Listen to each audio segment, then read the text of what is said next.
This is your News Source Evening Bulletin for today, Wednesday, the 8th day of April in the year 2020. I'm Gordon Mosley. Here is what we're tracking tonight. The Chief Elections Officer, Keith Lowenfield, has put forward a proposal for a recount of all the ballots cast at the 2nd of March elections, with a possible timeline for that recount taking up to 156 days. Opposition-nominated GCOM Commissioner Says Gunaraj said it is clear that such a timeline cannot work, and he has undertaken to study and rework the proposal that was made by the Chief Elections Officer. The plan will be reworked. I can confirm that the plan envisages completion in 156 days. I will want to reject that out of hand.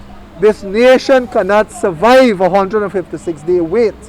But like I said, we intend to rework it, to come back to find a solution. This has to be done in a matter of very, very short time. Like I said, we have already waited a month and a week. We're into what? The 6th, 7th week now. That can't happen. It will not be allowed to happen. Quizzed on the proposal timeline for the recount, Mr. Gunaraj said he has not given it much thought because it is a timeline that is untenable. I think a week tops, once we put our mind to it. We counted an entire country in one night. I am saying that if the requisite will is given, the due diligence is exercised, we can be done with this in short order. But like I said, I'll put it on paper and demonstrate that. And government-nominated Commissioner Vincent Alexander said the proposal put forward by the CEO is just a proposal, and he would not want to share too many of his thoughts on it while it is still on the table being discussed. I would defer to any explanation at this time. The CEO has brought a plan. The plan is under discussion.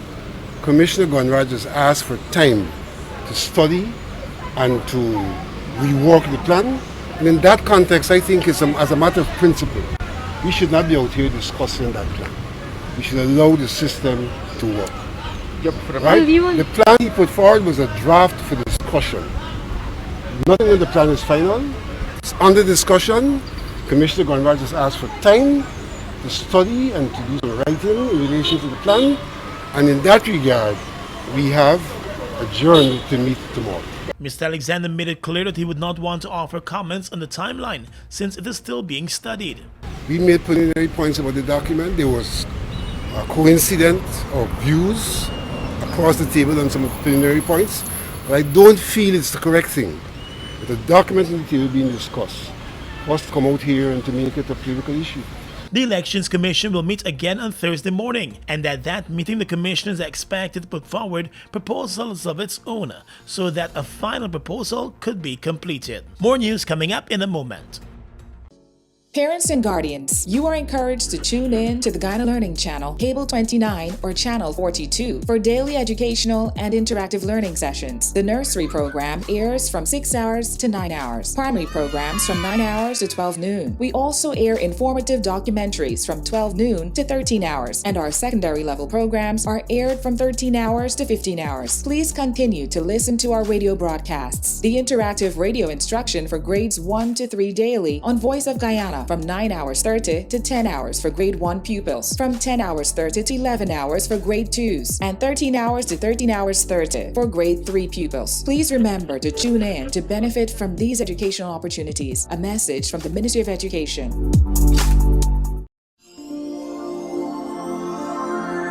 The world is grappling with an attack to the body's immune system. Many are dying daily from a most dreaded virus of pandemic proportions. Recent studies adopted by local medical experts shows vitamin C and D are finally being used in the conventional treatment of the novel coronavirus. Boost your immune system with the ultimate booster now available at Sheriff Medical Center on Sheriff Street. Following all medical guidelines, the immune booster is taken intravenously, direct to the bloodstream to guard the system from COVID-19. A mixture of glutathione, vitamin C and E, all working together to form a defense barrier against viruses. Time is critical as the virus rages on. Sheriff Medical Center, we are in the global fight to save humanity. GBTI is your Guyanese bank, a bank that understands every customer's unique needs, opportunities, challenges, and financial concerns. At GBTI, we see you for you. Whether you're buying a new home or car, planning your next vacation or retirement, saving for your child's future, or whether you're ready to take that bold step of investing in your dream business idea, we are with you every step of the way. We hear your stories and watch you focus on your dreams as we share your aspirations. We are more than just banking. We are a family. We are part of your community. Our commitment extends way beyond the walls of our branches and is demonstrated every day in the opportunities we provide to our individual and business customers. The support, time, and commitment we give back to communities across Guyana to help improve the lives of our Guyanese families. Because we see Guyana through your eyes. Fuel it up and drive, Super 95. Tune up. Fuel it up and drive, Super 95. Tune up. Protect your fuel system, boy. High mileage and performance, boy. Guy Oil's Super 95 gasoline gives you more reasons to drive and is available at 56 service stations nationwide. For affordable price, high performance, and high mileage, choose Guy Oil's Super 95 gasoline. Fuel it up and drive. Tired of long lines? Register with MyGTT at mygtt.co.gy. That's mygtt.co.gy to view and pay your bills from anywhere. Enter to win an Amazon gift card worth $25 or a bounty voucher worth 5,000 Guyana dollars when you sign up today. GTT, do more. Are you washing your hands correctly? Here are some tips on when and how to wash your hands. Step 1. Wet your hands with clean water. Step 2. Then apply soap. Step 3. For 10 to 15 seconds, lather your palms together. Always remember to pay attention to your fingers, especially your nails and tips. And don't forget the back and between of your fingers. Step 4. Rinse hands with clean water for about 20 seconds. Step 5. Dry hands with a clean paper towel or tissue. But when should you wash your hands? After using the toilet, before and after eating, preparing or handling uncooked food, after playing with pets or caring for animals, after sneezing and coughing or blowing your nose, before and after changing babies or caring for others. Frequent hand washing or using a hand sanitizer with alcohol as an alternative will remove viruses and bacteria from your hands. A message from the Ministry of Public Health in collaboration with PAHO WHO.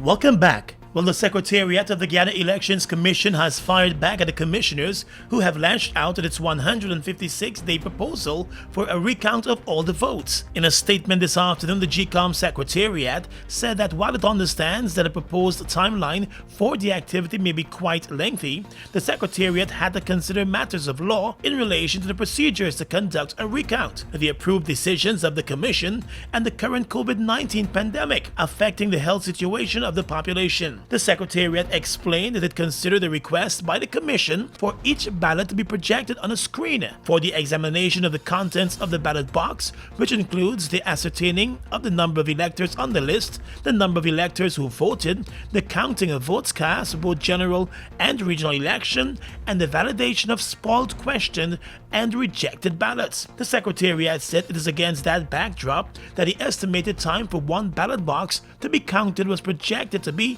2 hours, utilizing 3 workstations for 10 hours per day at a central location to count 2,339 ballot boxes. According to the Elections Commission Secretariat, it finds the comments by the commissioners absurd, distasteful, and unethical, particularly since they are aware that the proposals consider the decisions of the Commission, and its content is still being discussed for finalization. 2 of the commissioners who spoke with the media after today's meeting made it clear that the document put forward by the Secretariat was just a proposal, and both sides intend to put forward proposals of their own before a final document is completed. Turning now to the coronavirus crisis. Guyana has recorded its sixth death from the coronavirus disease as the number of confirmed cases continues to climb. In the daily update for today, the Minister of Public Health revealed that 37 confirmed cases of the coronavirus have been recorded in Guyana, increasing by 4 within the past 24 hours. The Guyana situation as of today, 8 April 2020, is as follows. The number of confirmed cases is now 37, with our deaths increasing to 6. The total number of persons tested thus far is 145, with 37 positives, inclusive of 6 deaths, and 108 negatives. Please note that the test results of the person who died last evening confirmed that he was positive. As of last evening, the number of persons in the Ministry of Public Health's quarantine and isolation facilities is as follows. In institutional quarantine, we now have 27 persons. In institutional isolation, we now have 30 persons. The sixth victim has been identified as engineer and Guyana rugby manager John Percy Lewis of Georgetown. The 77-year-old was admitted to the Georgetown Hospital on Monday after being referred there by the private St. Joseph Mercy Hospital. Once at the GPHC, he was moved to the coronavirus ICU where he succumbed. It was only 12 days ago that he lost his wife. The cause of her death is not known. This afternoon, the Public Health Minister also revealed that there are now 3 persons in the coronavirus ICU and 7 persons who have been quarantined and 3 who were isolated have been medically cleared. The Public Health Ministry is once again urging citizens to avoid social gatherings and to pay special attention to the guidelines set out by the ministry. Ladies and gentlemen, as you can see from our national statistics, our numbers of confirmed cases as well as deaths continue to rise. Have you considered that if we fail to adhere to the guidelines provided, that the possibility exists that our loved ones will be left to endure much suffering, especially your children? My brothers and sisters, COVID-19 is real and it's a killer. The only way you can protect yourself and save your life is to stay home. Just stay home, I beg you. Essential workers, do remember to cover your nose and mouth when leaving home. I wish to appeal to you, if you have been in contact with any of the 37 persons who tested positive for COVID-19 and you have not called us, please call the hotline or use the COVID-19 app, or you may call your nearest health facility. There have been complaints that some patients have not been honest about their contacts before being tested positive. Let's tell you now that a resident of Linden from the Wizrock community has tested positive for the coronavirus. He was transferred to the Georgetown Hospital yesterday after visiting the Mackenzie Hospital with severe respiratory symptoms. The Linden Hospital in a statement yesterday said all necessary precautions were taken in the treatment and transport of the patient, even before it was confirmed that he had the coronavirus. The acting medical superintendent of the Linden Hospital, Dr. Joseph Linden, has indicated that the hospital has taken a more aggressive role in addressing several issues being raised by staff members and members of the community. News source understands that the information about the man's positive result was dispatched today to health officials in Linden. There are also reports this evening that efforts are now underway in Linden to figure out all the contacts that the man might have made before going to the hospital. Linden was one of the first towns to institute a curfew in an effort to fight the coronavirus. The patient's result will be the first positive case from the town of Linden. A veteran trade unionist and former member of parliament for the PPP, Kemal has died. Chan served as president of the Guyana Agricultural and General Workers Union for several years and remained in the position up until his death. He was affectionately referred to by close friends as Comrade Kemal and was always at the forefront of the fight for better wages and working conditions for sugar workers of Guyana. He became part of the Sugar Union in the early 1970s and worked for decades with the union and the workers it represented. In a statement today, Gawu said Kemal Chan was most committed to his work and task, and for that he enjoyed the respect of the workers. The union said it was his dedication that saw him rising to become the union's general secretary and later its president. In a statement on its Facebook page, the presidential candidate for the PPP Irfanali described Kemal Chan as a champion fighter for freedom, democracy, and the rights of workers. And former Agriculture Minister Robert Passon recalled that during his time as minister with responsibility for the sugar industry, he would often have disagreements with Kemal Chan as a union representative, but he never questioned his commitment to sugar workers. General Secretary of the Guyana Trades Union Congress and another veteran trade unionist, Lincoln Lewis, said Kemal Chan was a stronger trade unionist than he was a politician. Kemal as a unionist and a politician, he was stronger as a unionist than a politician. While he was a member of the PPP and served at the level of the central executive, I find him to be very strong when it comes to the issue of industrial relations. He always seek to find common ground and to bring about a resolution on it. I've seen him in various difficult circumstances seeking to do that. I believe that the movement lost one of the strong men who understands industrial relations, It was a part of his life. He was a man who was committed to the workers' struggle. He was always reachable. We may have had differences of opinion, but Kemal and I remain as friends until death. I've seen him that. I've seen him as a friend and a brother. Only a few months ago, Chan was on the front line with sugar workers protesting for an increase in their salaries. Kemal Chan was well respected in the sugar industry and by all of the political parties. He was married and also the father of 3 children. He passed away in Cuba and was 75 years old.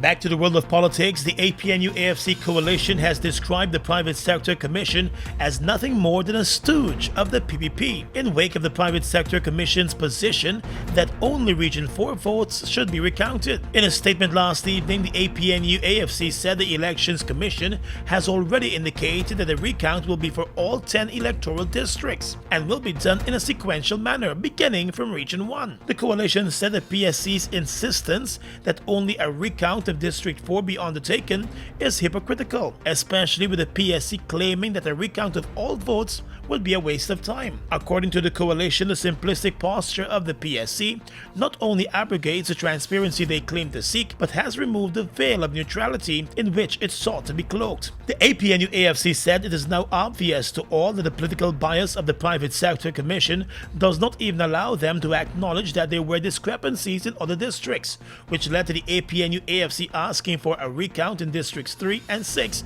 among others, which was refused by the returning officers. The APNU-AFC said it continues to be confident of its victory at the polls and looks forward to a declaration in that regard. Across the Region is coming up next.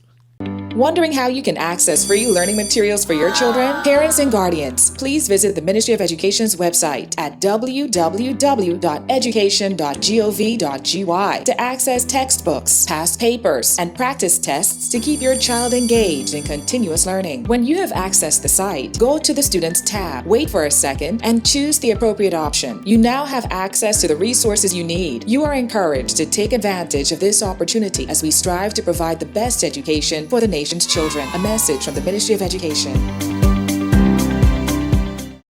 They've made a positive impact on the heavy-duty transportation industry in Guyana since they've arrived. Guyanese are amazed at their power, durability, efficiency, and superior handling capabilities. These are brand new trucks, manufactured in partnership with German, Italian, and French companies. They have a powerful reputation for operating under very adverse Guyanese conditions and come with full after-sales service and spare parts. They're the most sought-after trucks today, with over 500 units in Guyana, and they're available in over 100 countries, including South America and the Caribbean. Be smart. Buy brand new ST Howa trucks today. Call 608-4998 and arrange for an inspection at ST Truck Guyana Incorporated, Block B, Public Road, Covenant, East Bank, Demerara. We are legions of men standing strong, but never too proud to stoop and help someone. We must send a clear signal to all. Do right. Walk in upright ways, knowing that's what being a man is all about. And ever aware that things will only get worse when good men do nothing. Stand strong. Be the one to live right. Falls, a trademark of China's Zhanghao Incorporated, located at Land of Canaan, East Bank, Demerara, was incorporated in April of 2013, with over $10 billion Guyana dollars invested in a state-of-the-art 100,000 barrel fuel storage facility, a modern service station, an office complex, and a modern wharf that can berth international vessels. Having no association with any other fuel company, Falls imports its own fuel, which meets quality specifications, has all the legal permits, and is in compliance with international requirements. Its bulk facility can load 8 trucks simultaneously at a rate of 1,000 liters per minute, while the service station can service 12 cars at a time using computerized fuel pumps, which can facilitate the use of ATM cards. Through its professional team of mostly Guyanese, Falls wholesales and retails fuels to the public, including farmers and miners, and will continue to positively contribute to Guyana by providing quality products, service, and attractive prices. Try Falls today for all your fuel needs. The following is an important message from the Ministry of Public Health. The National Public Health Reference Laboratory is the only authorized facility with the capacity to test for novel coronavirus or COVID-19. The laboratory provides the specific procedures for the collection of samples and can also request for testing to be done. Persons who need to be tested can fall within the following categories: those with acute respiratory illness, persons with a travel history to countries reporting local transmission, and persons who have been in contact with confirmed cases, along with other clinical outlines. The Ministry of Public Health has a hotline to provide information on the coronavirus. The public can call 227-4986, extension 215, or 624-3067. Across the region right now, the Prime Minister of St. Vincent and the Grenadines, Dr. Ralph Gonzalez, said his administration plans to bring home Vincentian sailors who have been stranded on cruise and other ships due to the coronavirus pandemic. He said some employers want charter flights to bring the Vincentians home. The Prime Minister said he knows some people will say that he should let the Vincentians who are overseas stay there, but he admitted that the country has had some difficulties, especially with nationals who have returned from overseas, especially sailors who have been breaking their quarantine. He said the country cannot turn its back on its people. The Caribbean Development Bank met this week and has approved up to $140 million to be used by the bank's borrowing member countries to tackle the fallout of the COVID-19 pandemic and other shocks to their economy. Taking into account the high degree of uncertainty, it is expected that at least 1 to 2% could be shaved off previous estimates of global growth as a result of the coronavirus. For the Caribbean region, the bank believes as a whole the impact could be even more profound. The CDB has responded to its borrowing member countries' need for assistance during the crisis by increasing the limit on its policy-based loans. And finally tonight, international news. British Prime Minister Boris Johnson is improving after 2 nights in intensive care with the coronavirus. Mr. Johnson was now sitting up in bed and engaging positively with the clinical team at the St. Thomas Hospital in London, the BBC reports. The BBC said that the COBRA meeting on Thursday would discuss the approach to take in reviewing lockdown measures in the UK. It comes as a record 938 daily deaths were reported in UK hospitals. The total number of UK deaths now stands at over 7,097. And that's your News Source Evening Bulletin for tonight. I'm Gordon Mosley reporting.